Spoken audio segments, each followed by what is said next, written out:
Hürmetli vatandaşım, leksiyimizin devamına dikkat kılısız. Amerika, bu mavzu Yaponiya, Hindistan ittifaklaşıp Cumhur'u çeklemekçi oldu. Mavzulu haber 11. ayının 14. günü Dovit orbiti ilan haber mındak başlandı. Hindistan'ın veziri Modi, Yaponiya'nı ziyaret kılış mezgilide Yaponiya taraf bilen turmuşqa keraklik yadro hamkorlik kelishimi imzoladı. Bu orqali Yaponiya Hindistan munosabatini yana bir bosqichga elib kirdi. Amerika ve Avrupa'dan ibaret an'anaviy hamkorlashish davlatlarning bu meseledeki tesiri sel tüvellep ketishga ergishib, Osiyodagi ikki cho'ng davlat Hindistan ve Yaponiya bir-biriga texmo yaqinlashdi.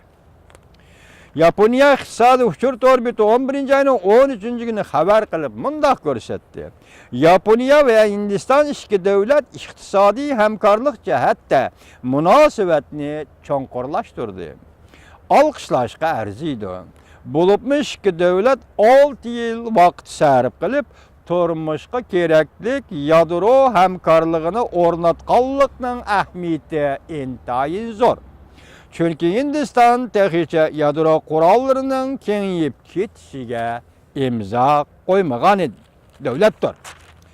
Bu albatta Yaponiyaning tunji qitim yoshirin harbiy qurol yaroqlar texnikasini kengayib ketishdan saqlanishdan iborat yadroluk meselede diplomatik siyaset prinsipida murassallashganligidan derak berdi. Birla Yaponiya bilan Hindistan o'rtasida turmushga keraklik yadro masalaları bo'yicha kelishim hosil qildi deydi. Yana bir gap chiqyaptiki, Yaponiya taraf hozir yoshirin harbiy qurol yaroqlar texnikasining kengayib ketishining oldini olishdan iborat mushu masalada Yaponiya bilan Hindistan murassallashdi deydi. Yaponiyaning nazarida Hindistan bilan munosabatni cho'nqurlashtirish, iqtisod taraqqiy qildirishning yaxshi fursati.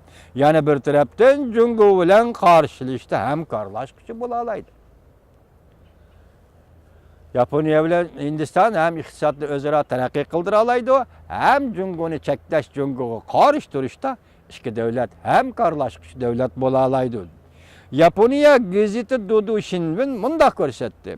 Yaponiya bilan Hindistan navbati duch kelgan o'rtaq masala Jungo Sharqi dengiz va Janubiy dengizda qayta harakat faoliyat qilib qolmay, navbati ham Hindiy okeandami faoliyat qilishga boshladi.